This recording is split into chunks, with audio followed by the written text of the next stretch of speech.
नमस्कार, मैं प्रियंका। आप देख रहे हैं 4 PM। क्या अमित शाह के ऑपरेशन लोटस में मुख्य चुनाव आयुक्त ज्ञानेश कुमार बुरी तरीके से फंस गए हैं?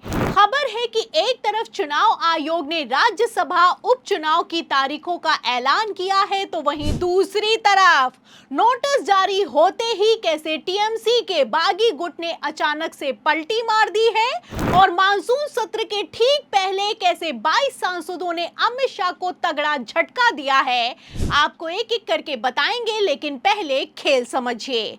तो जैसा कि आप जानते हैं कि चुनाव आयोग की तरफ से ऋतुव्रत बनर्जी और ममता बनर्जी दोनों गुटों को नोटिस जारी करते हुए जवाब तलब किया गया कि ये बताओ कि आखिर असल टीएमसी किसकी है। आपको बता दें कि 6 जुलाई को दोनों को जवाब दाखिल करना था। फिलहाल ममता ने तो जवाब दाखिल कर दिया, लेकिन बागी गुट की हालत खराब है। एक तरफ ममता बनर्जी ने दस्तावेज दिखाए, चुनाव आयोग को लेटर सौंपा, वहीं दूसरी तरफ बागी गुट के सारे दावों को ममता के गुट की तरफ से फर्जी साबित कर दिया गया है।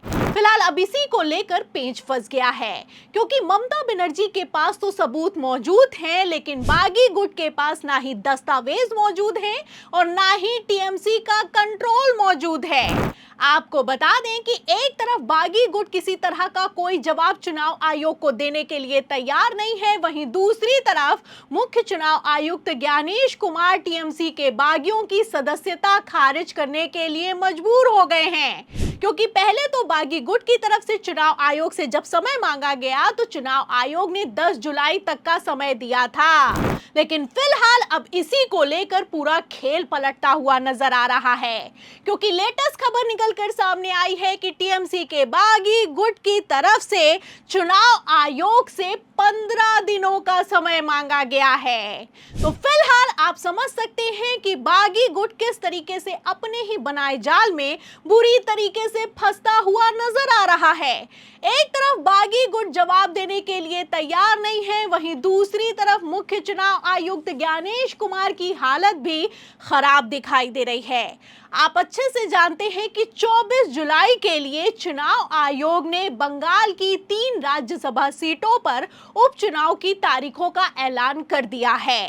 जाहिर सी बात है कि राज्यसभा के चुनावों में विधायक वोट करते हैं। ऐसे हालातों में अगर यही नहीं फाइनल हो पाएगा कि असल टीएमसी आखिर किसकी है, तो कौन किसको किधर वोट करेगा, इस बात को लेकर सवाल खड़ा होता है। मतलब कि अमित शाह ने प्लान तो बनाया था कि भारतीय जनता पार्टी के बंगाल के 207 विधायक और टीएमसी के बागी गुट के 60 विधायक मिलकर राज्यसभा की तीनों सीटें जीत लेंगे, लेकिन फिलहाल अब यहां पर पेंच फंसता हुआ नजर आ रहा है।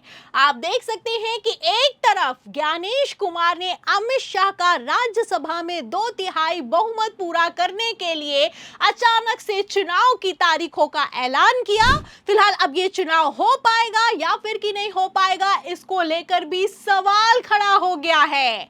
आपको बता दें कि एक तरफ टीएमसी के बागी राज्यसभा सांसदों ने अपने पद से इस्तीफा दिया, वहीं दूसरी तरफ आनन फानन में बीजेपी आला कमान ने उन तीनों नेताओं को पहले तो भारतीय जनता पार्टी में शामिल करवाया, फिर तीनों के टिकट फाइनल कर दिए गए। सोचा था कि वोटिंग हो जाएगी तो भारतीय जनता पार्टी राज्यसभा में अपना 2/3 बहुमत पूरा कर लेगी, लेकिन फिलहाल अब रातों रात पूरा खेल पलटता हुआ नजर आ रहा है। एक तरफ मुख्य चुनाव आयुक्त ज्ञानेश कुमार बागी गुट की सदस्यता खारिज करने के लिए मजबूर हो गए हैं, वहीं दूसरी तरफ खबर निकलकर सामने आई है कि बागी गुट अब घर वापसी करना चाहते हैं।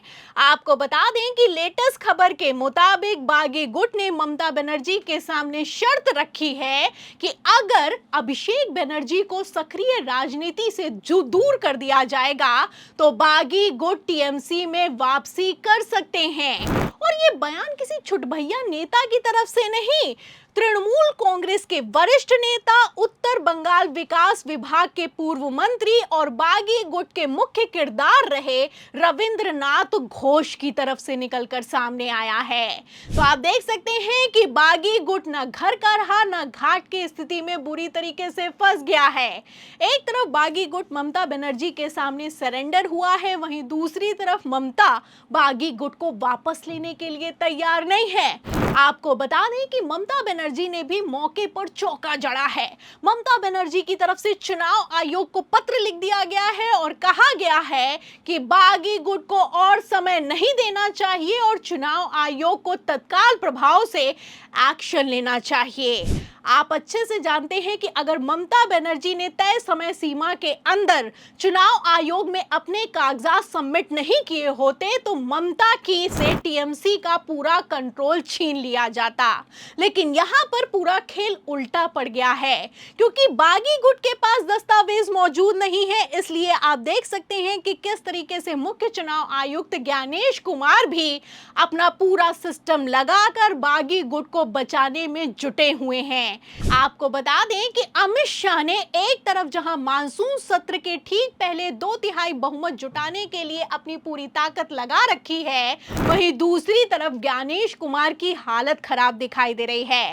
मतलब प्लान तो किया गया था कि टीएमसी के 20 सांसदों को तोड़ेंगे तो डीएमके के 22 सांसद भी एनडीए को सपोर्ट कर देंगे, लेकिन फिलहाल ऐसा कुछ होता हुआ नजर नहीं आ रहा है। आपको बता दें कि डीएमके के 22 सांसदों ने भी परिसीमन बिल पर एनडीए को सपोर्ट करने से साफ इनकार कर दिया है और डीएमके भी अब इंडिया गठबंधन के संपर्क में आ गया है। एक तरफ डीएमके के 22 सांसदों ने अमित शाह के 2/3 बहुमत को गच्चा दिया है, वहीं दूसरी तरफ शरद पवार के 8 सांसद भी भारतीय जनता पार्टी में मर्जर के लिए तैयार नहीं है। आपको बता दें, खबरें तो चलाई जा रही हैं कि आज शरद पवार की मीटिंग एकनाथ शिंदे से हुई है और एकनाथ शिंदे अचानक से अमित शाह से मीटिंग करने के लिए दिल्ली पहुंच गए हैं।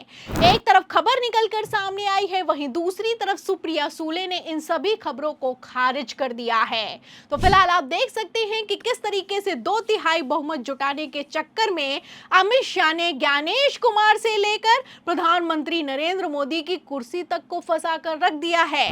मतलब दावा तो किया जा रहा है कि एनडीए को 2/3 बहुमत मिल गया है, लेकिन फिलहाल कुछ ऐसा होता हुआ नजर नहीं आ रहा है। अब ऐसे हालातों में अगर कहीं 24 जुलाई को राज्यसभा के उपचुनाव भी नहीं हो पाए तो टीएमसी के बागी सांसदों और विधायकों का क्या होगा और अमित शाह को बचाने के लिए ज्ञानेश कुमार अब आगे क्या कदम उठाएंगे, इन सभी सवालों के जवाब में पूरी रिपोर्ट पर आपको क्या लगता है, ममता वर्सेस अमित शाह में कौन बाजी मारेगा? जो भी आप सोचते हैं हमें कमेंट बॉक्स में जरूर लिखें। वीडियो को ज्यादा से ज्यादा शेयर करें, हमारे चैनल को लाइक करें, सब्सक्राइब करें, ज्वाइन करें। फिर मिलते हैं अगली खबर के साथ, तब तक के लिए धन्यवाद। मेरे पास आओ मेरे दोस्तों, एक किस्सा सुनो। घने जंगलों से गुजरता हुआ कहीं जा रहा था।